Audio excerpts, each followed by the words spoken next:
টানা কয়েকদিন পর গতকাল বৃহস্পতিবার ঢাকা মহানগর গোয়েন্দা কার্যালয় থেকে মুক্তি পেয়েছেন বৈষম্য বিরোধী আন্দোলনের 6 সমন্বয়ক। মুক্তির পর আজ শুক্রবার 2 আগস্ট যৌথ বিবৃতি দিয়েছেন তারা। বিবৃতিতে বলা হয়েছে, গত 26 জুলাই ঢাকার গণস্বাস্থ্যনগর হাসপাতাল থেকে বৈষম্য বিরোধী ছাত্র আন্দোলনের 3 সমন্বয়ক মোহাম্মদ নাহিদ ইসলাম, আসিফ মাহমুদ ও আবু বাকের মজুমদারকে ডিবি পুলিশ জোরপূর্বক মিন্টু রোডের ডিবি অফিসে তুলে নিয়ে আসে। মোহাম্মদ নাহিদ ইসলাম ও আসিফ মাহমুদ হাসপাতালে চিকিৎসারত ছিলেন।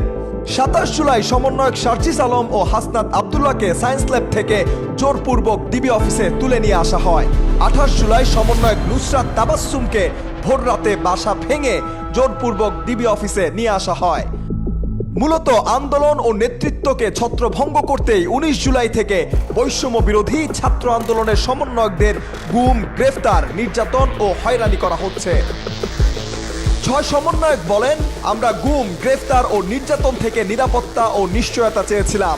আমরা আমাদের মত প্রকাশের অধিকারের নিশ্চয়তা চেয়েছিলাম, কিন্তু অসাংবিধানিক ও আইন বহির্ভূতভাবে আমাদেরকে ডিবি হেফাজতে আটকে রাখা হয়।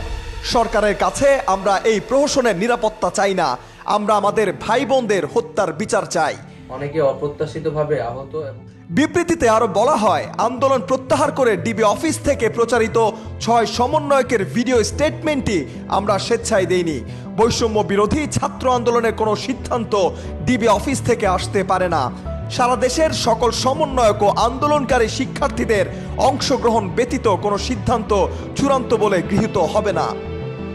ডিবি অফিসে আমাদের জোর করে খাবার টেবিলে বসিয়ে ভিডিও করা হয়। আমাদের ছেড়ে দেওয়ার আশ্বাস দিয়ে পরিবারকে ডেকে 13 ঘন্টা বসিয়ে রাখা হয় এবং মিডিয়ায় মিথ্যা স্টেটমেন্ট দেওয়া হয়। আমাদের শিক্ষকরা দেখা করতে আসলে দেখা করতে দেওয়া হয়নি। অনশনের কথা পরিবার ও মিডিয়া থেকে গোপন করা হয়। প্রায় 32 ঘন্টারও অধিক সময় অনশনের পরে ডিবি প্রধান 6 সমন্বয়ককে মুক্তির চূড়ান্ত সিদ্ধান্ত দিলে অনশন ভাঙা হয়।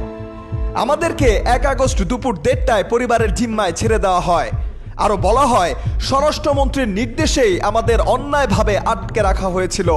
সরকার আইন শৃঙ্খলা বাহিনীকে ছাত্র নাগরিকের মুখোমুখি দাঁড় করিয়ে দিয়েছে।